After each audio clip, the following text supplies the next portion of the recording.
Right, so on trail we've stopped here for not necessarily a midden, but it's hippo dropping. So these beautiful pathways that we've been following, it's made by a lot of animals that are browsing along the river, but predominantly hippo. Hippo going from one part of the river to the other, and then also coming on these embankments to graze. And while they walk on these pathways, they kind of leave their scent, and how they do that is by actually defecating in these bushes, right? And when they defecate, they'll actually rear up into it, and then they defecate, and while they're doing that, they actually paddle their tail, and all the dung goes flying all over into the bushes here. And it has a consistency, and it's very grassy, and it's this very greenish color. Okay, nothing fresh here at the moment, but this is very old, but it is an indication that the hippos do walk on these pathways here.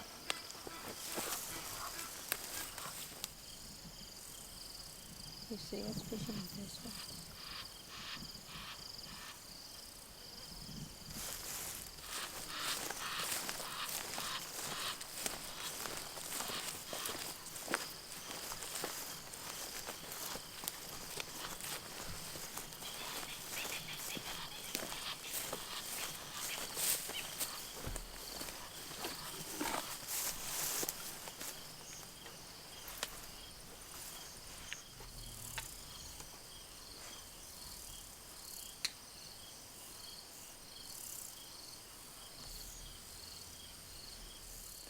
Just waiting for us to kind of leave his area.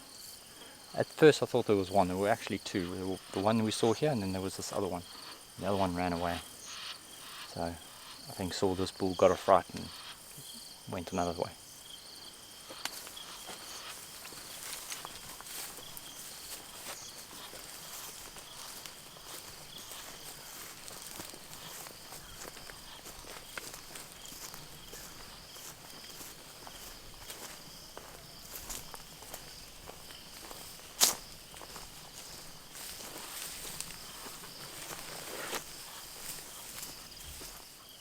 But there's a lot of other little things you can find on trail, and we're still in summer, so we're still seeing a lot of different types of arthropods and insects and spiders especially.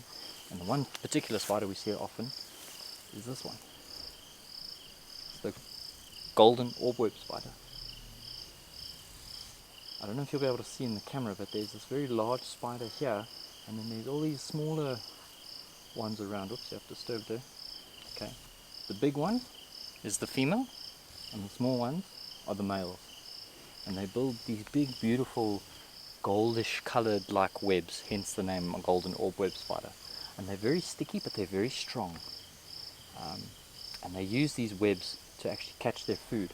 So there's all this random insects, beetles, flies, all stuck in the web.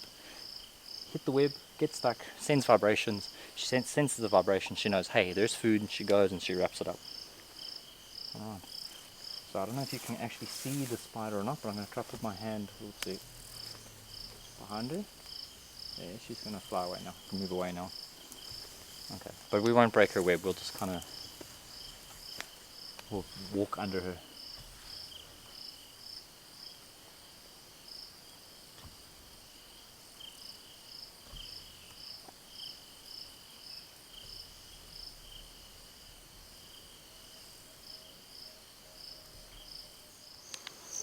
Okay, so now with the river full of water, and certain parts of this river kind of fill up with sediment and some clay, you can actually see here in front of us, looks like something rather large, and maybe even 2 or 3 of them have actually been laying down in this mud here.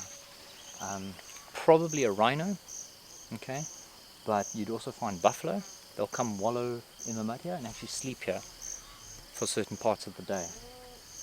You'll have elephants and warthog, they'll also come and wallow, but the evidence and the size of which that area there that is very smooth shows to me that it's possibly an animal the size of a rhino that's been sleeping here. And there seems to be 2 or 3 maybe these indentations, these very smooth indentations in the mud that say to me there's been like 2 or 3 rhinos that have been sleeping here. You can see by the smoothness of the mud, it's a skin of that rhino. They might still be in the area. We must keep our eyes open.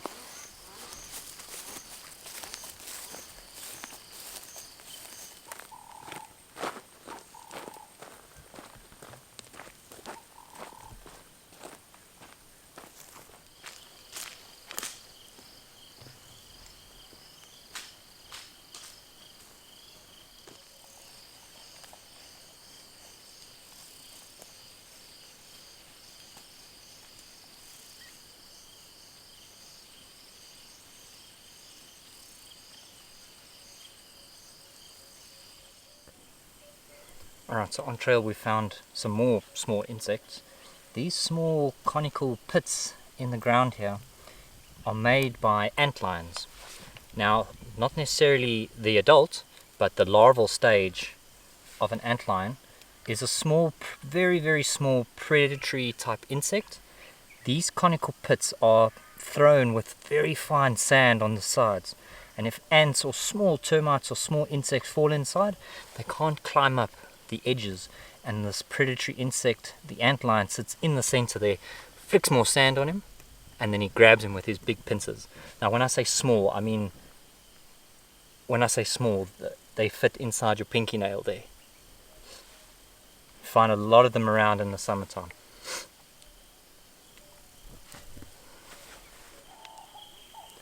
Okay, so we found some, well, they've actually found us, these tracks of this male lion. Let's walk down here. It's a very, very large track, and if I actually put my hand on it or next to it, you can see that it's actually the size of my hand. Now that's actually not the size of the lion's foot, but just its paw print. So this lion can be much, much bigger than what the paw actually says. What's very characteristic about lion tracks and leopard tracks, or cat track in general, is that the back heel has this three-lobe effect. They've got this three-lobe in the back of their heel here.